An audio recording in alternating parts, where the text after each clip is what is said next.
Silakan dirapikan duduknya, duduk yang tegak, ya. Kemudian ditaruh alatnya di atas mejanya masing-masing. Kalau ada sampah di bawah mejanya dibuang.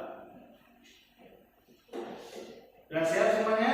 Siap.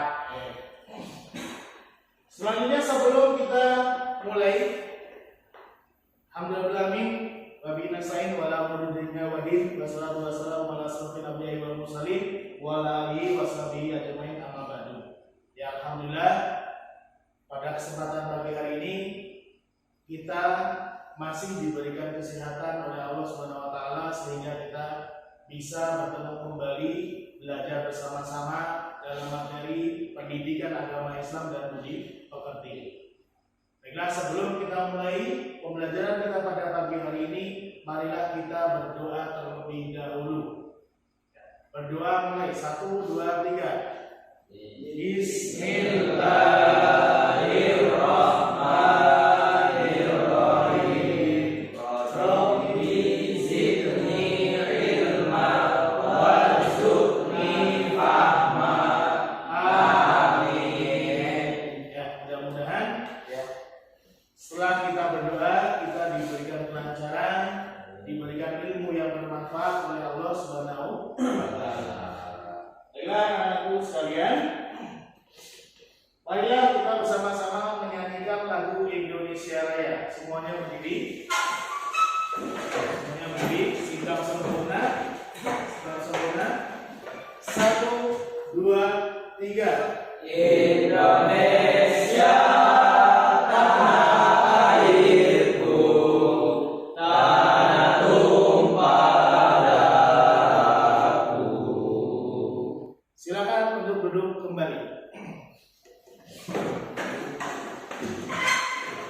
Baiklah anak-anak, kita akan absen terlebih dahulu, absensi terlebih dahulu. Ada yang tidak masuk pada hari ini?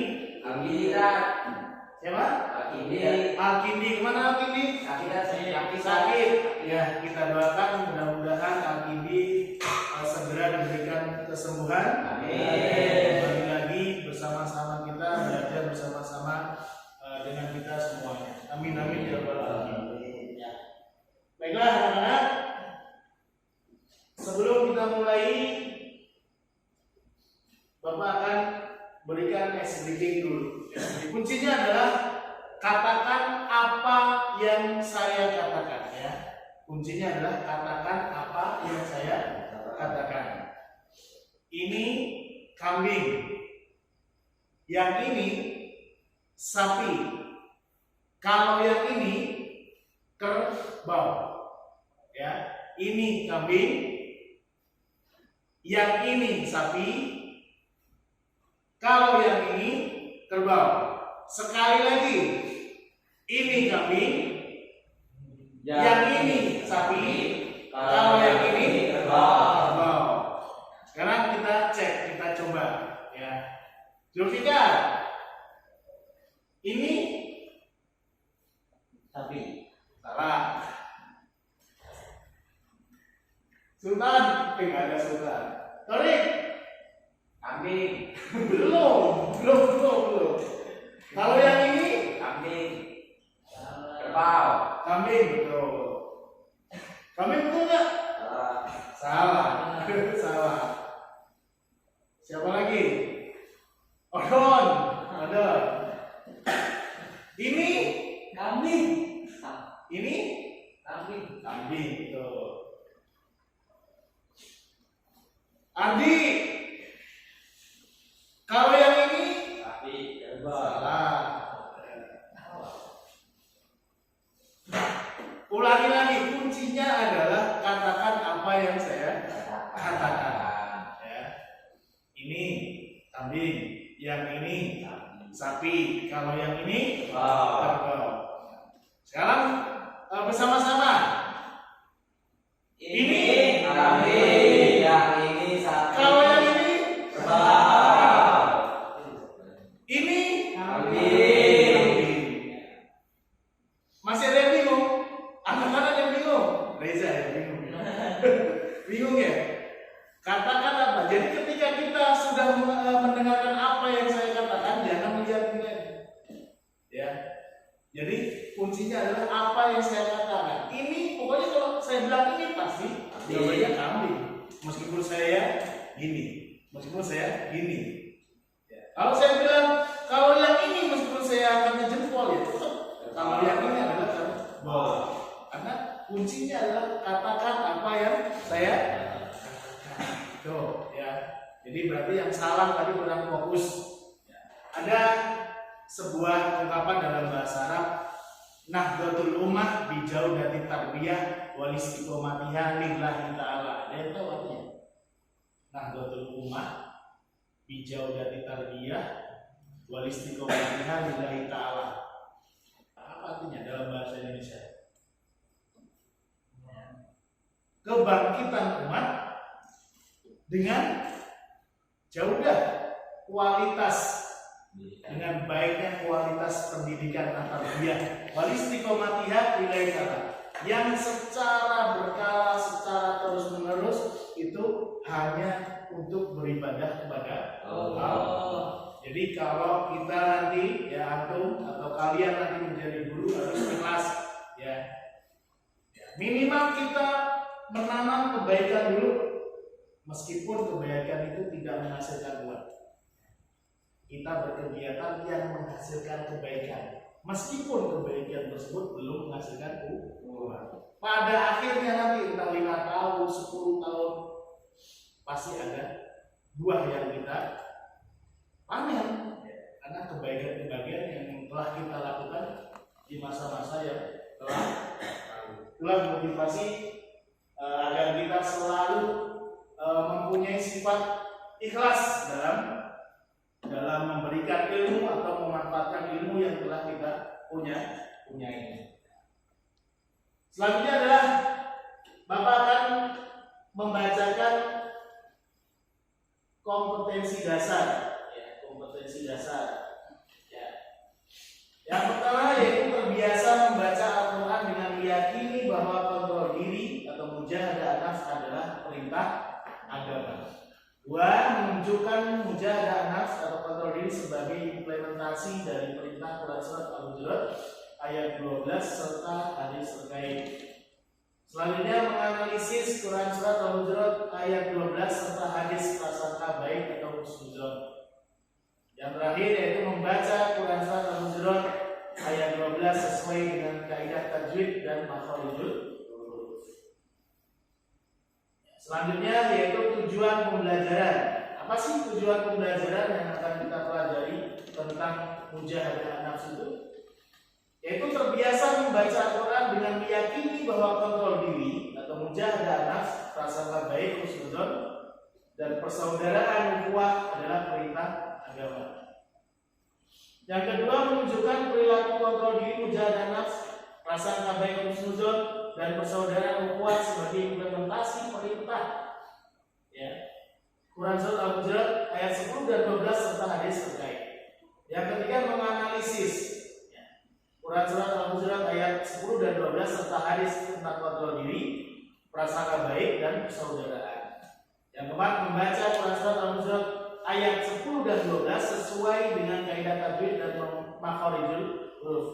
Yang terakhir mendemonstrasikan hafalan Quran surat Al-Hujurat ayat 10 dan 12 dengan fasih dan lancar. Ketika kalian mendengar kata mujahadah nafs atau kontrol diri, apa yang terbersit di benak kalian? Ayo siapa? Katakan. Udah? Ya, katakan. Menahan nafsu. Menahan nafsu yang lain. Sorry. Tidak mengikuti nafsu. Tidak mengikuti nafsu.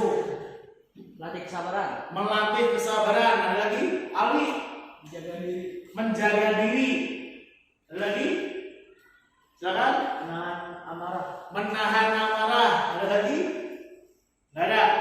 Ayo, kasih. Menjaga perilaku. Menjaga perilaku. Baik. Ya. Terima kasih teman-teman semuanya.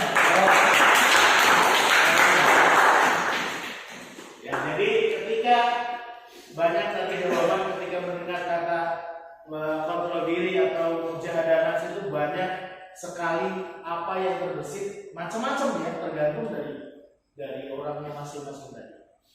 Tetapi kontrol diri ini adalah sebuah sifat yang harus kita miliki, apalagi kita sebagai umat muslim ya. Kenapa? Karena di ajaran Al-Quran ada dalilnya, di hadis juga ada dalilnya. Kenapa kita harus mengontrol diri kita? Ya karena nanti akan berimbas tidak baik kepada diri kita sendiri kalau kita tidak bisa menahannya.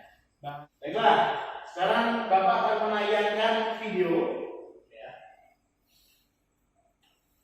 Nanti silakan kalian simak dan amati ya. Kemudian nanti setelah kalian menyimak dan mengamati video, silakan bertanya.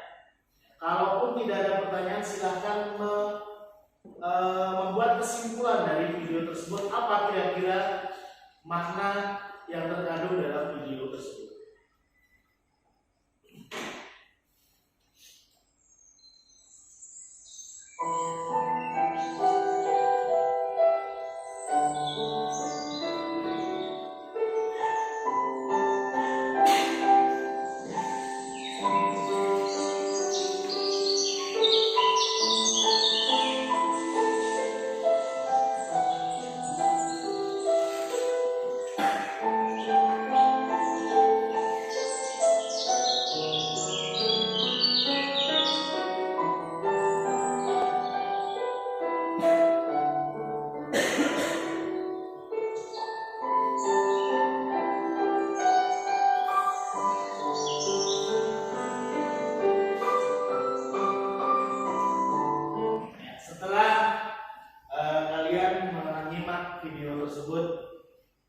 Siapa yang bisa menyimpulkan atau ada yang nanya boleh, yang bisa menyimpulkan silakan angkat tangan. Dari video tersebut apa yang bisa kalian simpulkan setelah kalian melihat atau menyaksikan video tersebut?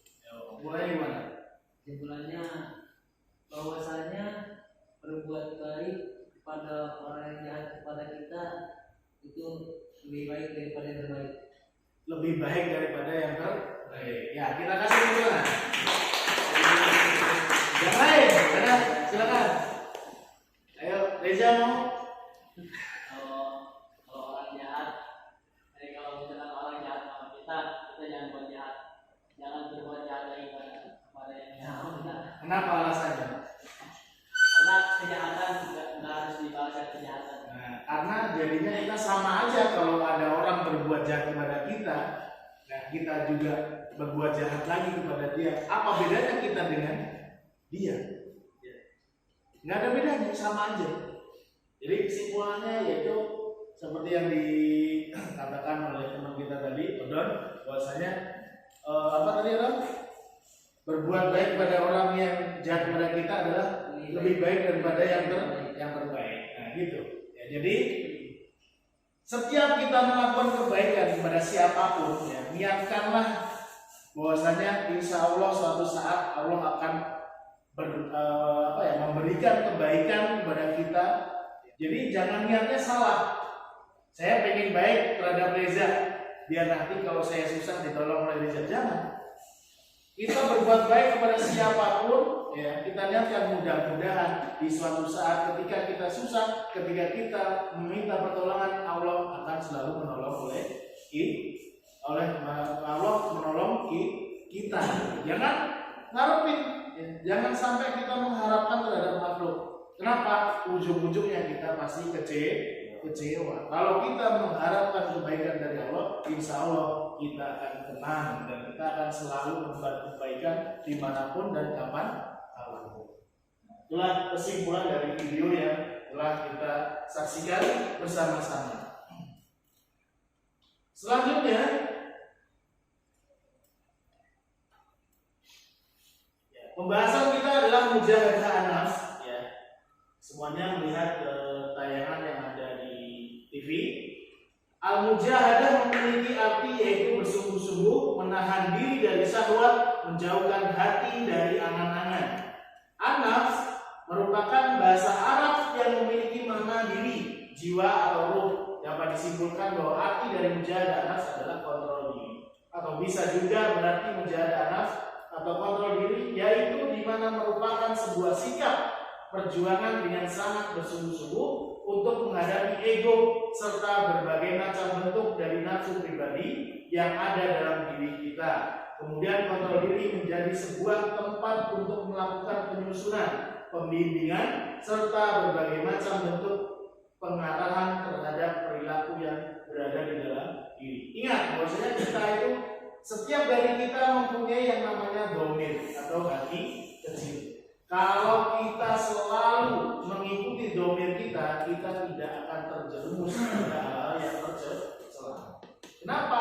Biasanya kalau kita berbuat kejelekan itu adalah kita memenangkan hawa nafsu yang ada di dalam diri kita. Padahal kita sudah tahu kalau hal itu jelek. Ya itulah yang berbicara adalah domir.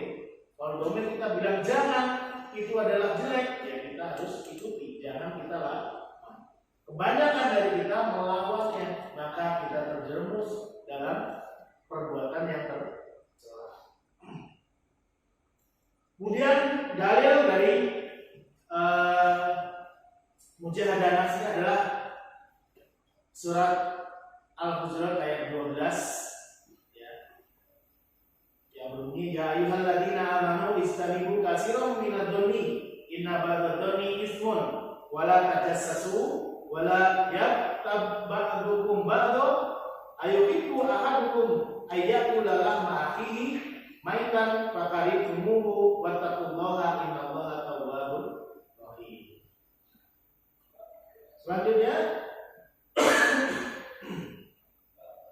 Selanjutnya adalah kosakata.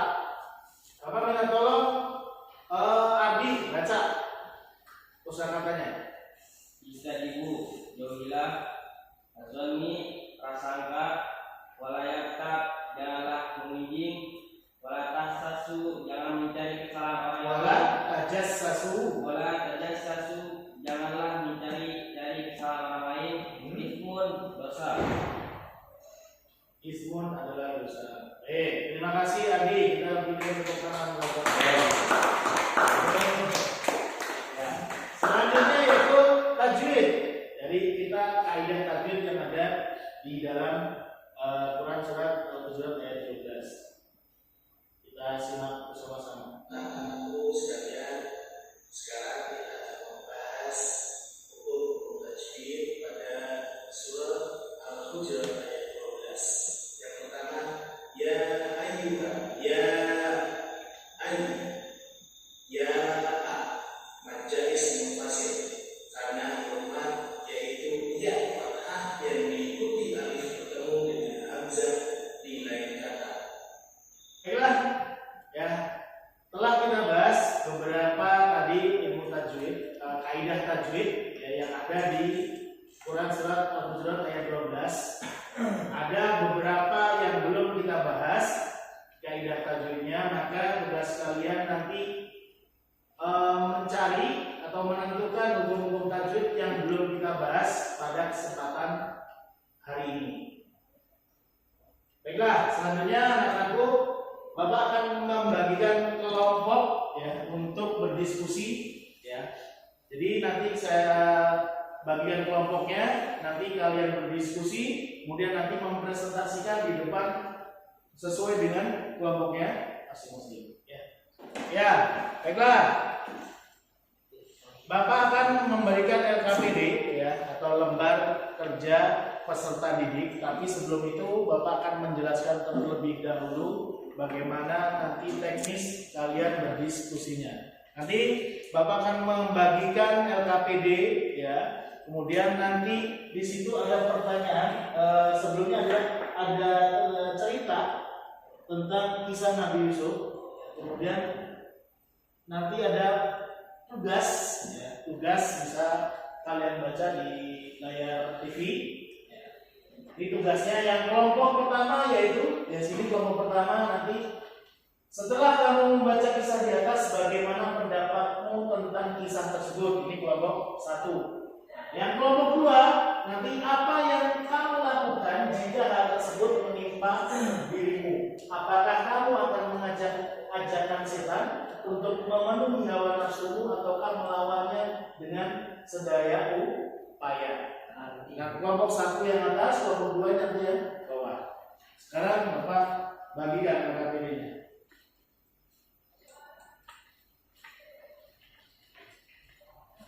Nah, tapi yang sini, Ayo pindah ke sana. Bawah satu. Ada yang ditanyakan? Paham belum tugasnya? Paham? Jadi nanti yang pertama yaitu untuk menjelaskan jika hal tersebut terjadi pada kamu atau kalian, bagaimana pendapatmu? Ya. Membaca kisah tentang kisah tersebut. Ya. Nanti ditentukan siapa yang mau mempresentasikan di depan. Ya, baiklah, anak-anak, waktu berdiskusi telah selesai. Ya, Bapak persilakan untuk kelompok 1 maju ke depan. Ya, sebelah sini. Ya, silakan. Bismillahirrahmanirrahim. Assalamualaikum warahmatullahi wabarakatuh. Waalaikumsalam warahmatullahi wabarakatuh. Diterima bahwasanya kita mendapat 2 kisah Nabi Yusuf dan saudara-saudarinya, lalu cerita Nabi Yusuf dan Siti Zulaikha.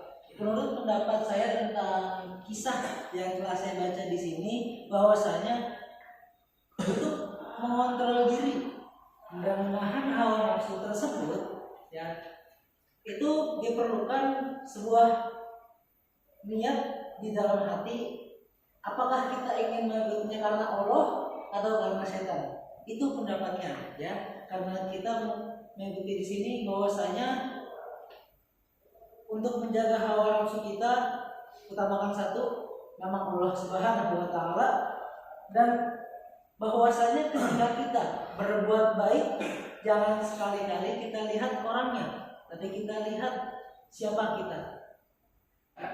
Mengapa kita harus berbuat baik kepada orang yang jahat kepada kita? Jawab, kelompok 1. Berbuat baik kepada sesama itu wajib. Mau kafir, mau muslim, itu wajib. Ya, baik. Ya, kita berikan aplaus dulu. Silakan duduk kembali. Ya, silakan duduk kembali. Ya, sekarang giliran kelompok 2, silakan masuk depan. Ayo mau presentasi.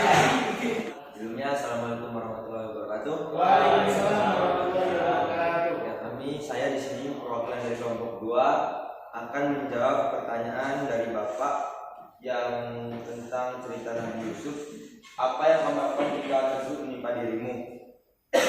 Dan apakah kamu mengajak ajakan setan untuk memenuhi hawa nafsumu atau kamu melawannya dengan sedaya upaya?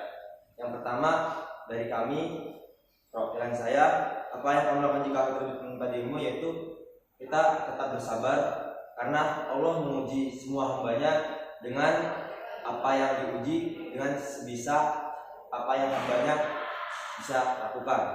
Karena menurut kami hal tersebut sewajarnya diuji oleh Allah untuk hambanya dengan cobaan tersebut, dan akan insya Allah dibalas dengan yang lebih baik lagi. Ya, silakan Ramadan.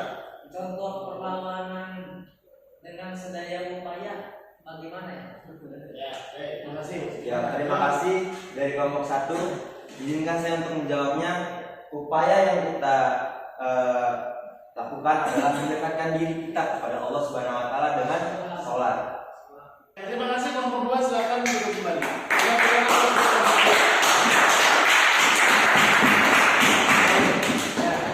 Jadi setelah kita berdiskusi tadi, kemudian setiap kelompok mempresentasikan hasil diskusinya masing-masing, kita bisa menyimpulkan bahwasanya dari kisah Nabi Yusuf alaihissalam tersebut, yaitu kita harus sebisa mungkin mengontrol diri kita, atau kita harus lebih bisa bersabar. Karena betul apa yang dikatakan oleh perwakilan kelompok tadi, bahwasanya kita atau hamba Allah itu diuji dengan kapasitas kemampuannya masing-masing. La yukallifu nafsan illa wus'aha. Jadi tidak akan mungkin kita diuji dengan ujian yang kita tidak bakalan mampu untuk melewatinya. Ini sekarang siapa dari kalian yang bisa menyimpulkan, ya, ya materi pembelajaran kita pada pagi hari ini yaitu mujahadah an-nafs. Silakan. Ada yang bisa angkat tangan menyimpulkan kesimpulan apa yang bisa kita simpulkan atau yang kalian dapat di dalam pembelajaran? Siapa? Ramadan lagi. Oh, Ramadan dulu nanti. Gantian, ya. Silakan, di situ aja. Silakan di situ, berdiri di situ.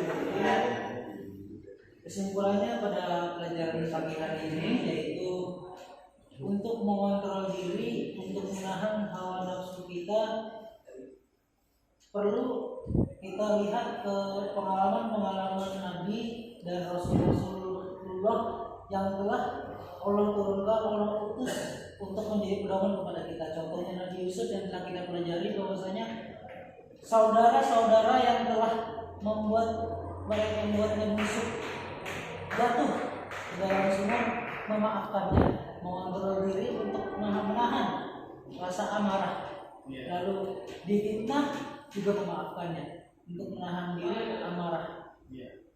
Cukup? Ya, kita berikan tepuk tangan.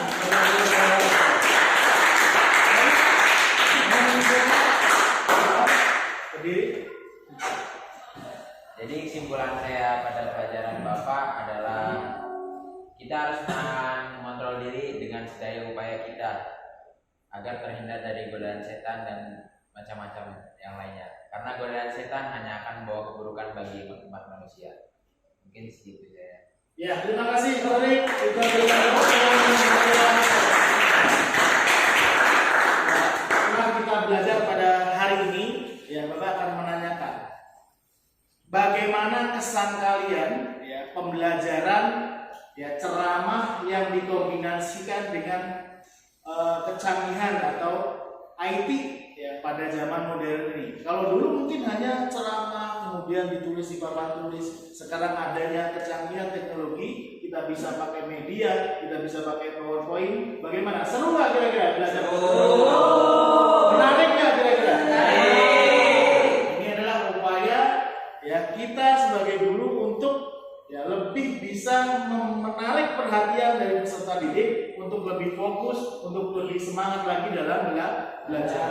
Mungkin kita cukupkan sekian ya, kita cukupkan pembelajaran pada pagi hari ini. Minggu depan kita bertemu lagi untuk belajar materi yang sama tapi dengan tema yang berbeda. Ya. Billahi taufiq wal hidayah. Wassalamualaikum warahmatullahi wabarakatuh.